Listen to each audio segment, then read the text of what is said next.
Lions Rock Productions. This is Jay Moore. This is Greg Proof. This is Bryce Vine. This is Dexter from The Offspring. This is Nathan This East. is Sebastian Younger. This is Daryl. This is Stuart Copeland. This is Mick Gillette. This is Andy Summers. This is Dr. Bob Greenberg. This is Gabby Reese. This is Rob Bell. Hey, this is John Leon Guerrero. Hey, and this is Pete A. Turner. Hey, this is John Leon Guerrero. Hey, and this is Pete A. Turner. And tonight, our special guest judge is himself an MC. Noble is on the mic. Some people know him as Dan Ruppert. And when he wasn't lyrically traversing the ones and twos, he was a PSYOP warrior in Afghanistan. He's been a professional video gamer. And he's currently working for the Wounded Warrior Project, which, of course, we love and support.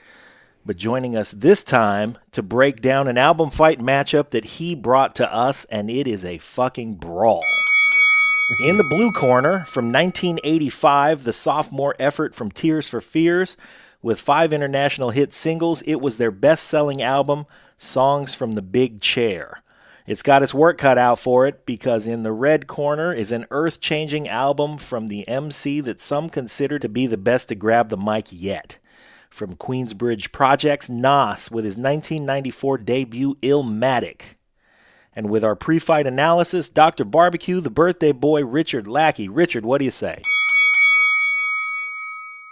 This week's fight is all about contrasting styles. I mean, we've had some differences before, but this might be the biggest. And albums that are this different can be difficult to judge song v song. So before I start, hats off to the judges this week. I know it's going to be real tough. That said, hip-hop is not really in my wheelhouse, and before anybody goes thinking I'm pulling some kind of music snob card out, no, that's not what I'm saying. It's not about liking or disliking something. It's just kind of a blind spot for me. It's my deficiency here. So I'm really going to have to rely on the numbers for this one, and let's look and see what they say. Up first is the 1994 debut album from East Coast rapper Nas. While it didn't maintain heavy commercial success initially, it did eventually hit platinum status in the U.S. It is considered by many as one of the best hip-hop albums of all time, and is considered a landmark album in the East Coast hip-hop scene. And it also helped revive interest in the New York rap culture, which had kind of taken a hit after the boom of the early and mid-'80s. It's up against the second album from Tears for Fears, 1985, Songs from the Big Chair. This thing is a nostalgia bomb. This album was huge both in the States with 5 times platinum. It sold here alone, and internationally it was huge too. They kind of dominated music video and radio rotations for what felt like 2 or 3 years. And the song Everybody Wants to Rule the World was featured in one of my favorite 80s comedies, the grossly underrated Real Genius with Val Kilmer. If you haven't seen it, watch it. It's fantastic. And the numbers are really interesting here. Under the popularity variables, Nas wins this 8 rounds to 1. And this is using multiple methods, and they all came out to 8 rounds to 1. Under the critical variable, though, they came out very close, with Nas scoring a 4.16 out of 5 average review, and Tears for Fears getting a 4.13 out of 5. Meaning that this fight will likely be closer than the popularity numbers indicate.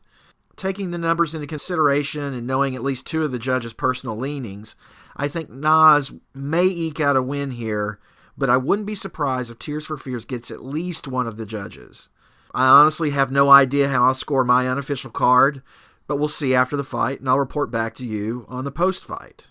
So it's looking like, to me, 5-4 for Nas. Back to you guys. All right, Richard. What do you think, Pete? You know, Richard's right. Like it's not a strong spot for everybody, and that's one of the things I love about when we do these album fights.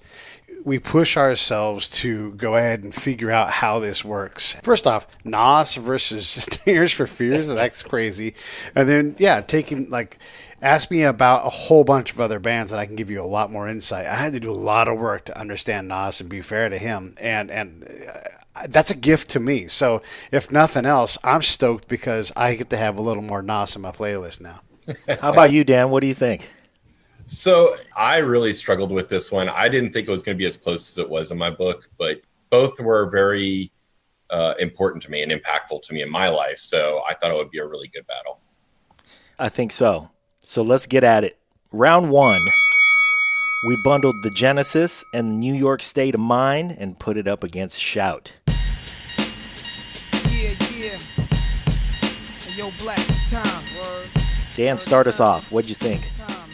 I actually went with Nas on this one. Yeah, straight out the fucking dungeons of rap, where fake niggas don't make it back. I think because it introed the way it did, not including the speaking intro, but New York State of Mind, it set the tone for the entire album in a way that Shout didn't. Shout was a great song. Love it. It's one of my favorites of all time. But I think New York State of Mind, from the moment you heard it, you were waiting for the next, what was coming up. And I think, to me, that's why I gave it a 10, was because it changed the way I was viewing hip-hop specifically at that time when I heard that song. And it still has that same moment for me. Pete, how did you score it? Well, I appreciate that. I definitely felt the same thing. I love the idea of using the train sound as a backtrack over the intro. It's almost like you're riding to Nas's neighborhood. I really dig that. I like the references in both of the songs, getting us talking about Hennessy in New York. And I'm in the New York State of mind. I'm thinking about guns and hustling and danger and what Nas is going through. And I'm like, okay. And when I started listening, I thought, oh, this is going to be kind of like NWA. I mean, and it's in that era of this is what it's like in my hood kind of rap. So I was excited and interested, but I've also heard this before. And that's the other problem, is like, okay, well, I'm going to measure you now against NWA and what Ice Cube says. And he got there first, so what are we going to do about that? It's not a bad song. It's a good song, but I did go 10-9 for Tears for Fears because this is one of the reasons why they're still a band that can still go out and do things, or Shout.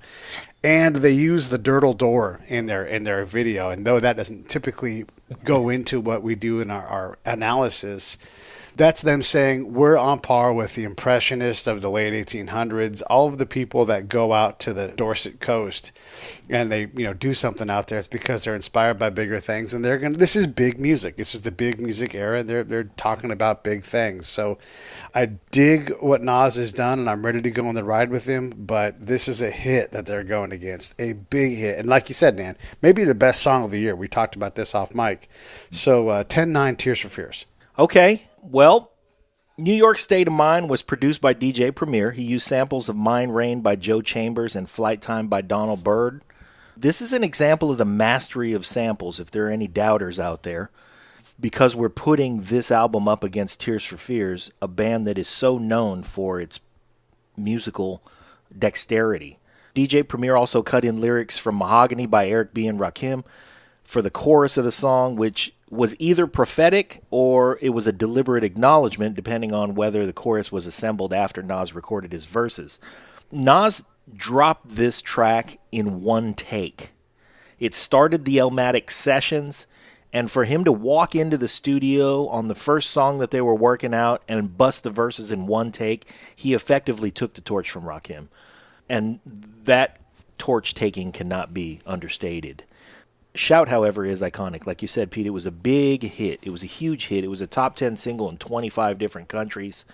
I like that it's recognizable in the first second from that little triangle and shaker opening. Chris Hughes produced it. He was the drummer from Adam and the Ants. And he played the drum fills and the choruses on the song. And it's just a little too big for even the enormity of New York State of Mind. I scored it 10-9 for Shout as well. Round 2 is Life's a Bitch versus The Working Hour. Pete, start us off. So one of the things that I like about Nas is, his poetry and his ability to play with the English language. This is excellent work here, and I'm sure that he gets even better as the album goes on. I hear a lot of Biggie in this song, so I went and I checked out Biggie and saw what he was doing in his album that came out just before this. And, both of them are talking about a lot of hopeless things. And I thought that Nas did a good job. I thought he stood up well to what Biggie was doing. And that kind of told me, okay, these guys are from the same town. They're doing the same kind of thing. But I like what Nas is delivering even still. So what's it like to be a young dude from New York projects and you're trying to explain to a middle-aged white man in California, all right, yeah, I dig what he's doing here. And there's no doubt that, like you just said, John, Tears for Fears is going to win on instrumentation because They are great at that. Even among other bands, they're very, very strong. But here when we talk about song assembly versus song mastery in terms of instrumentation, I don't think that Tears for Fears holds up against what Nas and his crew are delivering. So I'm going to have to call this one Nas and his lyrics and the samples 10-9 over Tears for Fears. Oh, boy. Well, the way I saw it, the working hour takes a minute to get going. Literally a minute before it really gets going. It has a haunting melody, and it's strangely fulfilling, probably because it offers such great resolution. You got Manny Elias on the drums. Jerry Marotta did the percussion and sax arrangements, and we always like to shout out Marotta's when we can. And it all comes together for one of my favorite songs for freeway driving on an overcast day.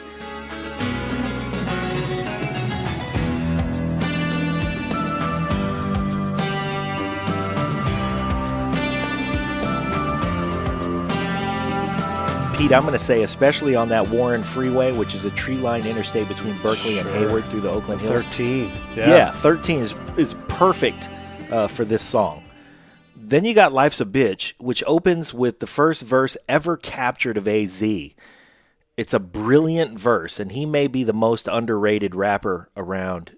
The blending of Yearning for Your Love by the Gap Band with Black Frost by Grover Washington Jr. is a perfect backdrop. You got the cornet solo by Ulu Dara, who's Nas's father. I was a motherfucker when I was a teenager, and my relationship as an adult with my dad was based on our musical collaboration that happened after I moved out of the house. So I have a soft spot for the fact that this was their first collaboration, and they rebuilt their father-son relationship with music. I scored it 10-9 Nas. Dan, how about you? So, again, I went the opposite way on this one. Part of my reasoning is because this is Nas's album, and I thought AZ actually was lyrically better on this song. And if it's your album, that's a big thing in hip hop. It is. It's like Eminem on Renegade with Jay-Z. Mm-hmm. To this day, everybody says Eminem killed him. People make fun of Jay-Z for it. And so on this one, I actually went with Tears for Fears because of the haunting melody and the complete change of what Shout was on the first song. And so to me, if Nas was better than AZ on that, I would have said, or even comparable, I probably would have gone with that one. But the fact that AZ kind of blew him away, the fact that the shift change and the talent that came out of something I was not expecting from Tears for Fears, I actually went with Tears for Fears on that. Wow. You really marked Nas down for getting shown up by AZ? In the rap world, that is a big thing. There's a lot of songs actually there to actually, when Nas and Jay-Z were actually battling years later in the early 2010s, there was a verse that Nas wrote about Eminem killing Jay-Z on his own album. There's been interviews from people like Snoop Dogg who even said the same thing. He didn't want Eminem on his albums because of what happened on Jay-Z's album. It's a big thing. It's a real thing. So if it's your album, you want to come harder and better than the other guy, or at least equivalent. And I think... Would you point for this syndrome to Nicki Minaj on Monster? Wow. Yeah, probably. Okay. Yeah. Wow. Yeah, because she fucking stole that one. Yeah, and that's part of the problem if you ever do an Eminem battle or an album with him, is he tends to beat everybody on their own album, and so it's not fair in some ways, but in the rap world, it's a lot of cred if you can handle yourself with other artists, and this song, I just don't think he did it. Oh man, that's terrific. Okay, well then, let's move on. That was surprising. Round 3, The World Is Yours versus Everybody Wants to Rule the World. I'm going to go first. I love Pappy Mason references and a nod to Scarface just as much as anybody. And I certainly appreciate the introduction of a generation to Ahmad Jamal. But everybody who listens to Album Fights should know that if you drop a shuffle on me, I'm done.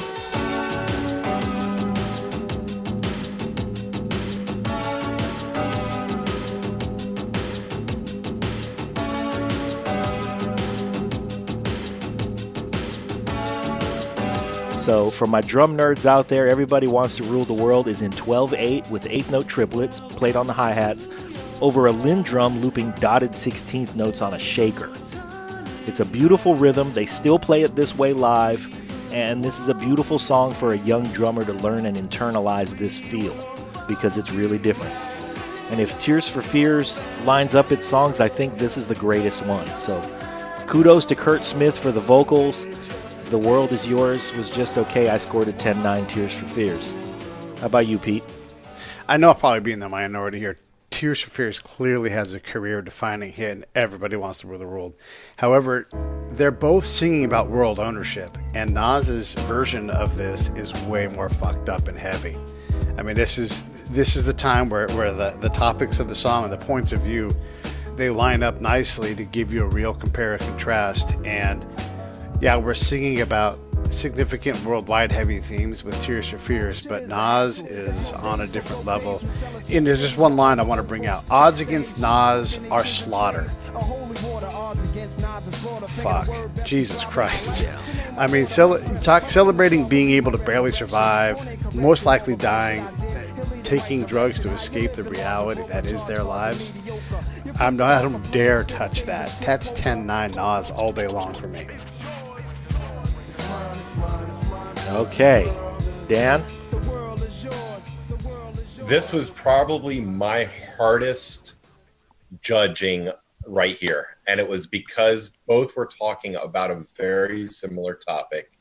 And it made it even more so looking at the time frames when both of these came out, right? So you're looking at the mid 80s. You have, the communism, the European, Europe going on, the Berlin Wall, just everything going on and globalization really starting to happen.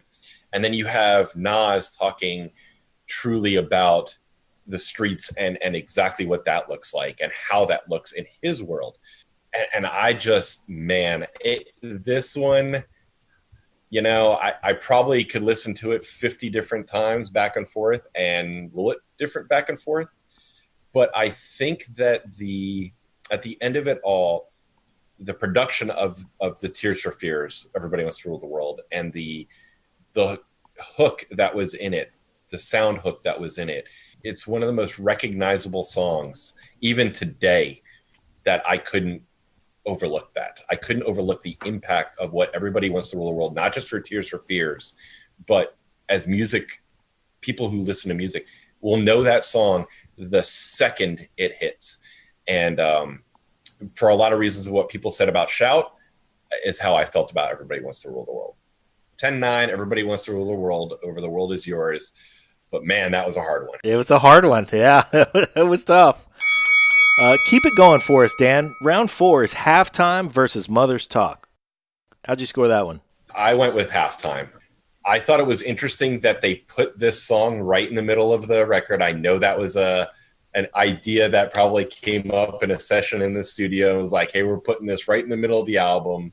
I love the production of it. I love the sound of this. I was actually not a big fan of Mother's Talk. I mean, lyrically it was good. I just could not get into the vibe musically of it, personally. It just wasn't there for me. It was probably perhaps my least favorite song on the Tears for Fears album. But man, I'll tell you what, Halftime, his multis, and if you don't know what a multi is in rap, it's the ability to rap sounds within the bars themselves. So instead of the AABB style that many people were used to in the 80s of rap, there was a lot of, catch me in the streets without a ton of reefer. So me, streets, and reefer all go together, but then he comes back and then uses at the end of the next line, Jungle Fever. And the way he punched it gave you 4 distinct rhyme within 2 bars. It was just a totally different way he did it, and the way he delivered it, I had to go with Nas. Nice. What about you, Pete? Yeah, it's funny that you bring that up. I'll be honest and say the motif, the idea of I'm the best rapper poetry stuff has been done. It's overdone. And when you come and you bring that to the show, I'm just saying right now, I'm not going to be paying attention because I'm thinking about what Drez from Black Sheep said. You know, like you've got the mic. What are you going to do with it? You're going to preach about how you're the best? I don't got time for that. So he throws down a lyric that says, "You catch me in the streets without a ton of reefer. That's like Malcolm X catching jungle fever." What the fuck does that even mean? Does that mean that Malcolm X doesn't like white chicks? Because he dated white women. Does it mean that Malcolm X dated black ladies like he was a white guy who wanted to have jungle fever? Because that doesn't make any damn sense. Does it mean he didn't like ladies? Are you calling him gay? I don't understand what you're even saying here. So I get it that you've got a lot of reefer, but this is a 25-year-old kid that doesn't know his history and has done a lyric, I think, that completely puts me out of the song for the rest of the song. Now I'm overlooking at Malcolm X going, I know that guy dated white ladies. You know, like what is he trying to say? And then he goes to Mecca and he comes back with like, you know, we need a different approach. You know, I saw people of all races and colors. Are we forgetting all of that part about Malcolm? All right, you know what? Let me go look at Tears for Fears. And look, this song is super 80s, and the symphonic hits and the reliance on the synth it's not great, but there's a groovy pop tune here, and it's a narrow margin, but I got to go with 10-9 over flawed lyrics. 10-9 Tears for Fears. So if I may on that one, please. There's a couple things with that. You have to remember in the early 90s, the Malcolm X movie and story wasn't really exposed to a lot of white people at that point. It was just becoming a shift in cultural identity. The movie Jungle Fever was really a thing. And it wasn't just the idea of that Malcolm X dated white people. It wasn't that. It was that Jungle Fever at that time, and that's all you would date. So it wasn't that you were this world unity person.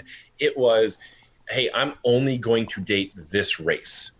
And at the time, that's what it meant. So if you had Jungle Fever, you were only going to date a person of that other race. And so when he's saying this, even if Malcolm X, he's talking about the unified, you know, he goes to Mecca, comes back, he's saying that he wouldn't have only dated just white women. Or you see what I'm saying? And I think he was looking at it as more of to say Malcolm X would only do this, you're stupid. Because knowing Nas lyrically, he's much smarter than that. And sometimes you have to reread or re-listen to Nas. I've listened to Ether at least 500 times, and I still pull something out of it every single time I listen to it. So I think it meant more of that Malcolm would only date white women, and that would never have happened. But I do see your point on the whole thing. That's not saying I don't see it. I hate that he lost you. It sucks that he lost you. Yeah. Well, I tried, but I did go on a rabbit hole to go, wait, I know a lot about Malcolm X, and that's what his lyric did to me, and that's what I got to penalize him for. Okay, well, our homeboy Brian Dunn is an alum of the Average White Band, and Halftime contains a sample of their song Schoolboy Crush. I think Large Professor loves Average White Band as much as I do. This is Nasty Nas in your area, about to cause mass hysteria, flowing with the style and substance that has made him special from the beginning. So I listened exactly to that. I was tied up in his cadence. I was tied up in his rhyme schemes. Mother's Talk, by contrast, wasn't that great. But it aged surprisingly well for me. I listened to all of the sounds individually being so dated. You know, there were orchestra hits. They had the synthesized slap bass, which I know Pete hates. The Lindrum sounds. It's really a testament to the strength of the composition that a song made out of sounds that are that dateable still holds up as a song. So I wanted to give some kudos to Tears for Fears, but I still scored it 10-9 halftime. Round 5 was Memory Lane versus I Believe. Pete, what'd you do with round 5? So, again, in Memory Lane, we're talking about a lot of the same things at this point in the album. And this is where I get a little worried about Nas, because I do respect his lyrical capability. I do know that he's considered the GOAT by a lot of people. And in the first 8 words, we've got Hennessy, again, on the album. And a little while later, we've got Cognac. And a little while later, we've got Alizé. And a lot of weed smoking. I get it. Thanks for hitting me on the head over and over again. You guys are smoking and drinking a lot to escape something. I expect more from Nas. And if you're going to live on a constructed song and you're going to put lyrics on top of it, you've got to give something else to chew on. I've heard a lot about Phillies and all these things. I get it. Stop telling me. Tell me something else. Meanwhile, Tears for Fears is over there in their casino looking at Spanish eyes and falling in love, and I've got no problem with the band slowing it down here and taking a risk. And I think that Tears for Fears here changing to change pace and Nas going back to the well again, I think it shows. And for me, that's a 10-9 round for Tears for Fears.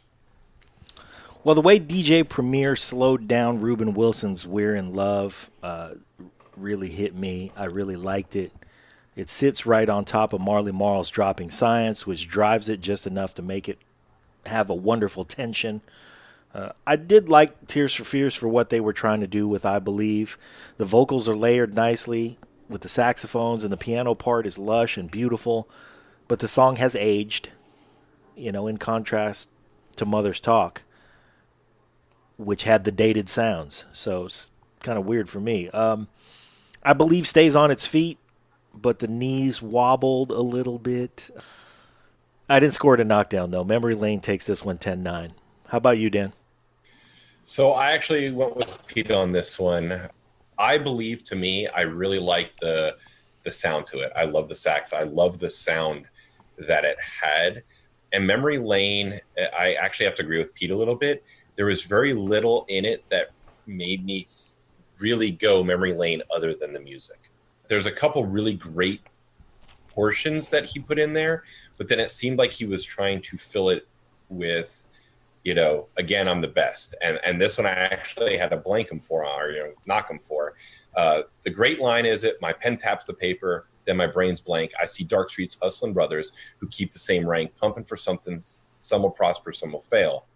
Very much like that is the streets. That is a very well-written, perfectly descriptive imagery, as a lot of we do in rap. It's telling a story. But then, again, he flips it right back into talking about his record sales and, lyrically. And I'm like, okay, I get it. But if we're going to talk about Memory Lane, that's not really where I wanted you to go with it. So you're right. Maybe Tears for Fears didn't age as well, but I think it was definitely something that was different at the time, and it was definitely a musical shift that I really actually quite enjoyed more than I thought I was going to, because I didn't actually like this album way back in 1985, this song. So I actually ended up liking it a little bit more now, and I think part of it's because the lyrics were a little more realistic to me. So I actually went with Tears for Fears on this one, 10-9. This is one of those times when you hear what the other judges do and you go, oh, fuck, I missed that one. I hate it when that happens. Round 6 is One Love versus Broken. Manny Elias kicks ass on Broken. The beat drives hard. Flam fills down the toms, which he was great at. Neil Taylor's guitar parts are sick, and the rhythmic interplay between all the parts of the composition indicates a musical literacy that is exactly why Tears for Fears have enjoyed such longevity, and they've done so without killing each other. But it's ultimately just a prelude to Head Over Heels. And while it's one of the best examples of the concept, it's not going to hold up to One Love.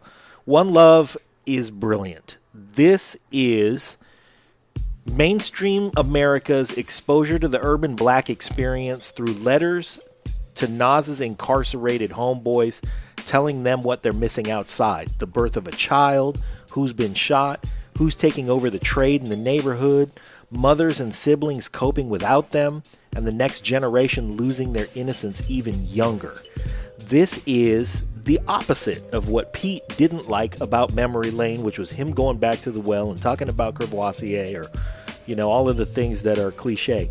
You can say that it's cliche for black rappers to talk about jail, but this does it in such an artful way in the form of letters to guys who are incarcerated to tell them about the outside and to break the news to them. And this was really, One Love is the genius of Nas. Thank you, Q-Tip. I scored it One Love 10-9. What did you do on this one, Pete? Yeah, I am right there with you. Love letters to your homeboys in jail. And just, when you haven't been to a place like jail, understanding what I left $50 in your commissary. That's so cool of Nas to do that. And $50, I mean, shoot, that's probably all he had, but he wanted to make sure his homeboy can go out and, get some cup of noodles and have something different to eat. I love it. All those things that you said, I'm not going to repeat it because you've done it perfectly. All of those things is what makes Nas special. What a great idea. What a great point of view. And what an actual real thing. I need to hear this. I want more of these songs. Broken, as much as I love Tears for Fears and their ability to play music, it's fantastic. But this round for me is Tears for Fears just doing a lot of hugging and trying to breathe and trying to get through a round because Nas is delivering heavy, heavy, heavy blows. So this for me is Nas 10-9. Dan? I'm right there. Nas 10-9. This song, first you could hear Q-Tip in it. It was one of those songs, and Q-Tip is not a street rapper. He is a hip-hop artist who makes great music. But yet you felt Q-Tip influence in this from What's Up Kid all the way through every line, every word, all the way down, to One Love itself. And including, him saying One Love. But this was what I was hoping the last song, Memory Lane, was going to be. Yes. And this was exactly what this needed to be. This right here, like Pete said, absolutely is what makes people look at Nas and go, one of the greatest of all time. The fact that he also brings up some other rappers that you may not know of, like Cormega, also shows where he's come from, where some of these other have come from, who's come with him, and yet how he's able to stay grounded enough to those he grew up with and people he has always been around. Absolutely, no doubt, Nas 10-9, like you said, Tears for Fears, not a lot of lyrics, not a lot of anything, more instrumental, more musical. I get it. I get what they're trying to do, but yeah, no, this was definitely Nas all the way.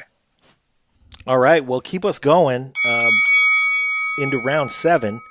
One Time for Your Mind versus Head Over Heels. Okay, so I actually went Nas a little bit against this trend for One Time for Your Mind, and there's one big reason for that. Now, I love Head Over Heels. Please do not get this wrong. Head Over Heels, I will sing all day, every day like nobody's listening. But let me go back to Nas. So there's a moment in Nas's on his second verse where he stops. You felt time stop for a moment. And at that moment, he was writing back to everybody he grew up with again. And it was a change. It was the shift for a moment that you were like, whoa, what is he saying here? Like that verse made you stop for a moment and go, what is he about to say? Because he wasn't just rapping at that moment to talk about how great he was. He was talking a little bit about where he came from, but at the same time, he was talking to everybody who's listening, everybody who's involved in this song. And I just think that right there, that moment in that song, completely shifted the 10 to his side. But man, again, probably one of the harder battles within this album. Because man, I tell you what, love me some Tears for Fears. Okay. Pete, how did you score round 7? Yeah, well, this might be my Nas lack of depth of knowledge showing, but we're going against one of their very best songs, and it's unfortunate for Nas that there's 2 career-defining songs on this album. But One Time for Your Mind, it's fine. But what are you going to do? Head Over Heels it's just a hit, and I don't know, other than the fact that I don't want Nas to get knocked down by this monster of a song. But it's 10-9 Tears for Fears for me. Okay. Well, You know what you're talking about, Pete. Nasty the Villain, Large Professor. The album's not just brilliant and entertaining, it's culturally important, and every piece of it is part of the recipe of the album as a whole. You can't hit a home run on every pitch, but the timing, the cadence, is more of Nas being special in the game. Head Over Heels is a strong musical composition with lyrics that explore the way we recognize and then process love. The arrangements and emotional journey on its own, and Roland Orzabal's vocal expression he's vulnerable, it's approachable. It's another Tears for Fears classic. I want to shout out Dave Bascom for the phase shifter during the drum fill. That's a sonic signature that has really held up. And, well, I guess you do know what you're talking about. I scored it Tears for Fears 10-9. Round 8. Represent versus Broken live. So, Pete? Yeah, again, this is something where Nas gets the reality part right. You know, I can't get this from Tears for Fears. Wherever they're from, they don't have to live like this to get through each day.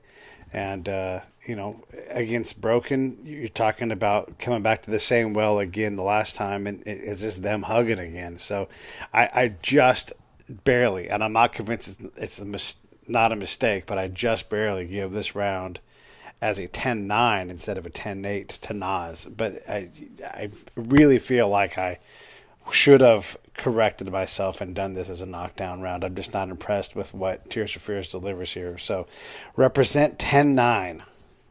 Wow. Well, I was going to let you go, Dan, but I'm going to go because of Pete's last comment, because I did the same thing. I love the interjection of the live version of Broken here. It's different from the studio version. It's interesting for them to bookend Head Over Heels this way with a sort of prologue and then an epilogue.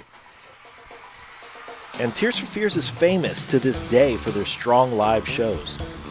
Kurt Smith's bass playing is terrific. Boy, yes. Yeah. I mean, come on. Throughout the album. Well, and the thing is, he didn't play that much bass on the album, Pete, and I'm surprised that you didn't catch that, because that tends to bug you. That just means that they did a really good job synthesizing the bass on this record. Because when you listen to his playing on the live version, you're going to hear the live bass playing. And then when you go back to the other tracks on the album, they're a lot more sterile. They're a lot more clean. And I think you'll listen and you'll notice, like, well, that's not somebody playing the bass. So the thing is, I had to handicap them from the fact that it's ultimately a single composition. Even though it's a solid one, they've split Broken in half as the prologue and the epilogue for Head Over Heels, and so I have to handicap them. Represent is the funk. DJ Premier drops an unmistakably East Coast beat right when they needed something really, really strong, because this was 94, and 94 was LA territory. And for Nas to come out and for DJ Premier to drop something this hard and this funky that was absolutely from the East Coast, it was necessary at the time. You know, it's a simple melody sample that Nas plays against with rhythmic precision, and it's why he's the best. I wish I would have gone back and made it a 10-8 also, but I also scored it 10-9 Represent. How'd you score it, Dan? So I actually gave this one to Tears for Fears for 10-9. And the reason is because of the addition of the live sound. When I listened to Nas, especially on this song is not his strongest lyrically. For what he can produce and what he has put on this album up to this point, it felt more basic than it should have been to me. Delivery was great, but lyrically, it was really not there for me. I mean, I love the song. I love the beat. I love the whole thing. I love the throwback from referring to BDP and MC Shan. I love that because I grew up listening to that as well. But again, it was not his strongest lyrics. So I actually went with Tears for Fears because of the chance they took to put that live piece in there and to, as you said, break broken apart. I thought it was actually kind of a musical chance that, especially in the mid 80s, not many bands would have taken. And I actually really appreciated that. Okay. How about the throwback to Douglas Fairbanks and Thief of Baghdad? That's an even further throwback. Yeah. And that is something imagery. Again, lyrically, when you talk, so there's so many different types of rappers out there. And I know for myself, when I would rap things, I'm more of a intellectual rapper. So when I say something, so one of my lines would be, I'll expunge your microphone and absorb its electricity. If you don't know what expunge means, there's a dual meaning to that by using the word sponge within that. And so you have to go back and listen to that again and go, expunge, destroy, microphone, but then he's playing absorb onto the word sponge within expunge, and then electricity, a sponge, wet, so you get this whole imagery thing. And so I enjoy that. And I love when guys can throw back to that. And Nas is one of the greatest at imagery. Nas can make you feel grimy. If he wants you to feel grimy in the streets, he's going to make you feel grimy in the streets. If he wants to, as Pete said earlier, throw a haymaker and knock you out, he's going to be one of the guys to throw a haymaker and knock you out. So I love that part of rap. I love when people can do that. There's not many who have that talent and that memory and history. But again, I think that the chance and the challenge that Tears took on this, for me, just if he had more of those within that song, then I could have been like, okay. But that was one or two here and there that just, I was like, you know what? I got to give it for Tears for Fears for taking that chance. Wow. Yeah. That is very interesting. And it brings us to round 9, which is It Ain't Hard to Tell versus Listen. As an album closer, I'm not wild about either one of these songs, honestly. Nas is great. Drops some dope rhymes as always. It ain't hard to tell. I kick a skill like Shaquille holds a pill. You're absolutely right. The imagery, not only was he good at it, but he was good at it out of the gate. And he made everybody else look back and say, we've been missing this the whole time. And when you looked back at the other things that were out, if it was missing the imagery, and it's not that nothing had imagery, there were things that had imagery, but if it didn't, it made a difference. And so he really, with this album, Illmatic, he took the bar and threw it up a notch or two. And that's what we love about Nas, because he continued to do that. He continued to explore. He continued to demand of himself more of the things that Pete wanted to demand of him from this first album. And I think that if anything, if we go back into our magical time machine with our comments and our crazy way of looking at these things, maybe he heard you, Pete. And maybe he heard you, Dan, and said, I really need to capitalize on this imagery, and then I need to go out of, I need to leave Queens, and I need to see the world, and I need to see more so that I can expose more people to more of the world.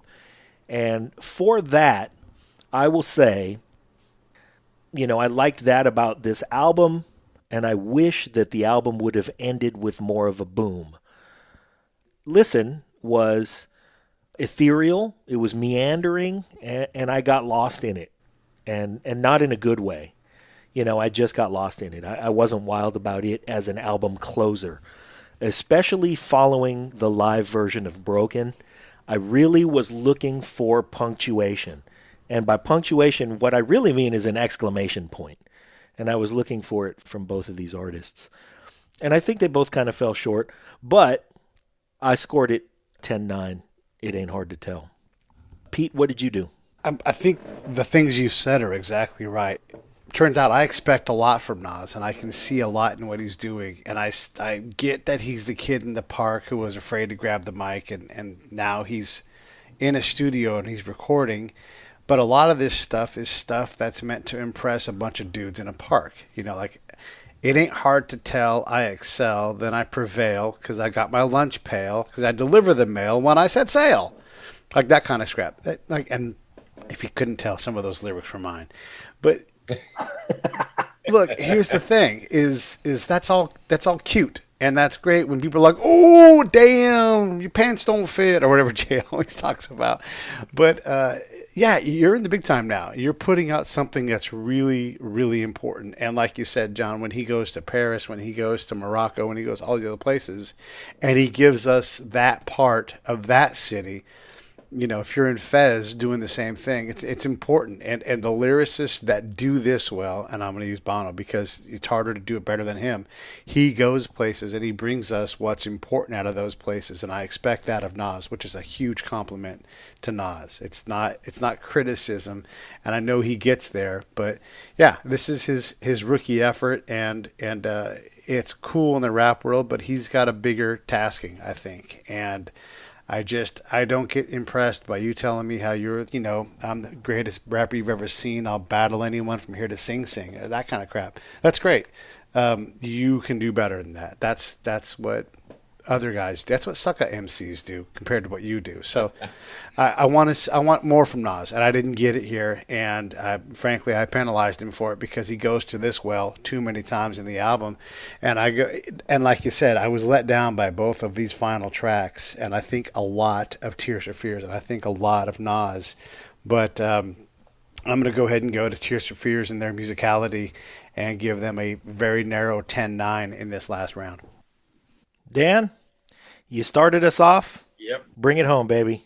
Okay, so I have to give it to Nas on this one. I'm actually going to go further and say this was a fantastic closer for an album. First off, we haven't talked about it, but Human Nature is sampled in this.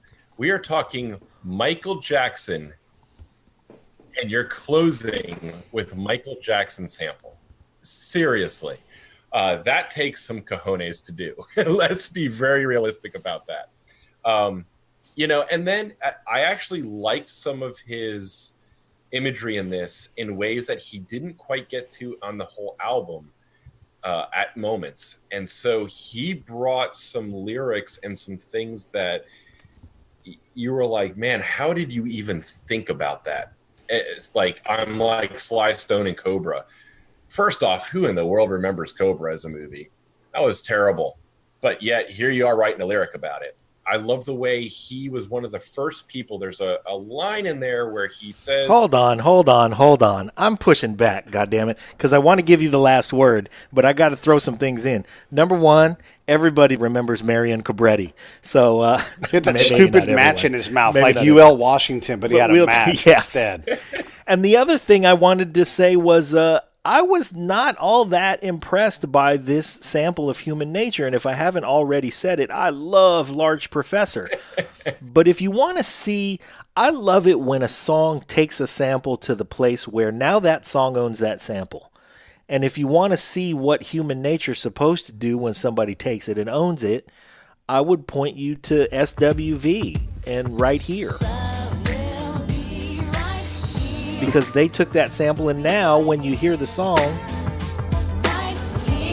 you know, you go, this, yeah, I can hear Human Nature in there, but they spun this thing all the way around. Or PM Dawn and Set Adrift. Right. And I don't think Large Professor quite got there in his use of Human Nature in this song. But here's why, to me, it was more impactful. You're talking a rookie rapper from Queensbridge, New York, who had a history of being in the game, really living the life. And for that, first off, I mean, yes, there are record mates. Yes, I get that, label mates. But to be able, for Michael to actually say yes, in what is not a wholesome image of what SWV is, or some of the PM Dawn, or any of the others, this, for him to say yes to this, to me, is actually more impactful than letting SWV remix it or sample it or do whatever. I think it actually showed a lot of brazen to even, for Large Professor to even say, hey, Michael, check this Nas guy out. I want to use this in here. And for Michael to actually go, yeah, do it. man, I think that took, like I said, a lot of cojones that not a lot of rappers, even today, would probably have done. Yes, it was not a great sample. Like, it was not SWV sampling it. Absolutely not. But when you look at who's using it, when they're using it, the time frame they're using it, the East-West battles, and to have Michael actually say yes, man, that takes some gall. But do you have inside information on the fact that that conversation actually happened? Or were these business entities talking to each other and a purchase being made based on business entities? But I also know at the time Michael had a lot of control of his music in that aspect. There was not a lot, probably for another, I don't know, probably another 5 years. Really, Michael was not a artist that a lot of artists were sampling at that point. It just wasn't happening in the early 90s. He was also very expensive. He was very expensive. Nas was always famously in doubt that Michael would ever let this happen. He said in interviews that he just thought Michael would shoot this down in about 2 seconds. Mm-hmm. And when they were label mates and the label started talking to Michael and Michael went with it, like, that's pretty cool. I mean, it's not something that many people realize how hard it is to get a sample. Because it's not just always the label that's talking to another label. Yeah. There's a lot that goes into artists giving the sign off. Perfect example of that is Johnny Cash's version of Hurt from Nine Inch Nails. Yeah. Trent Reznor was like, yeah, okay, you can use it. It sounds kind of hokey to me, but whatever, and we come to find out Trent Reznor says it's no longer my song. Yeah, he fucking killed it. Right? Like, so the fact that, Michael had to clear this. Like, it doesn't matter that they're label names. Michael had to have at some point said, yeah, okay, because this is my image we're talking about. Yeah. And at this point in Michael's life, image was a big, big thing. Oh, yeah. So, man, I think that was something that was actually fairly overlooked by a lot of people, especially at the time. I know a lot of guys who I talked to when the song came out didn't even realize it was sampled. And then when they realized it, they were like, oh shit, this just changed everything. I really enjoyed that. I also liked his delivery in this for certain things that he did. The menstrual cycles thing, the way he broke that apart, I thought was clever, and it was something we hadn't quite heard in hip hop, a lot of the breaking apart of a word to create sound that would match another sound that you were already spitting somewhere else within there. So I really actually enjoyed it. So analyze me, surprise me, but can't magnetize me. Scan why you're planning ways to sabotage me.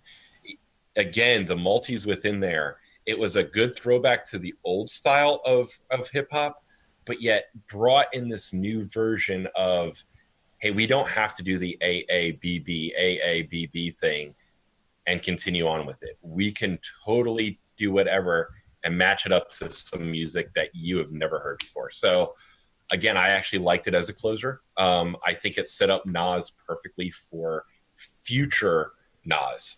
I think it was a great outro to do an intro to his next, 10, 15 years of work. So I went with Nas on this one for sure. Okay. Well, it looks like we have us a split decision. Dan, you scored it 86-85 Nas. I scored it 87-84 Nas. Pete scored it 86-85 Tears for Fears. Razor thin margins. Pete, if you had gone back and made that one round a knockdown round, you would have had a draw. Yeah, and I was really, really close on the last round, too. It was really, really close. Yeah. So this fight for sure is even closer than it seems. And I will point out that as I look at the scorecards, and not all of our CompuBox box numbers are in yet, but there's no unanimous round. Wow. John, has that happened that you can remember? No, that has not happened. I mean, we've always had a unanimous round or two. No unanimous round. And these are epic Tears for Fears songs that you would expect normally, and I'm sure, like Richard said in his analysis, there's a certain number of points that should be awarded, and When they don't go that way, that indicates that we've got a really close fight. And I think if we were to score this again, it might go completely different, even though we just did it. Yeah. So, Richard, how about a closing analysis? Now that we've scored this thing, what do you think? This was a very, very close fight. I don't think you can really take a whole lot away from it, except for that it was very close.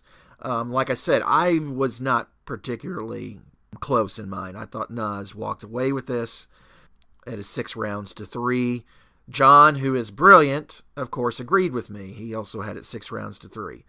Phil even had it 4 rounds to 5, with Nas winning on his card too. So it was a very interesting fight. It was a lot closer. I know we see these numbers and stuff and start thinking things. So there it is. That's the breakdown. It's pretty straightforward. There's not any big secret here. But I think it was a good fight. Nas won this one. And back to you guys. Okay. Gentlemen, thank you very much. Dan, you picked a doozy, man. This was a great, great pick and a tremendous fight. Yeah, and a lot of knowledge, too. Thank you for that. And just in case anybody ever wonders, and I know we've said it in the show, but let's make it official. We love this music. We love these artists. We want you to buy their music. We want you to consume their products, go out and support them, buy the shirts, all of these things. They're only in the ring because we think the world of them.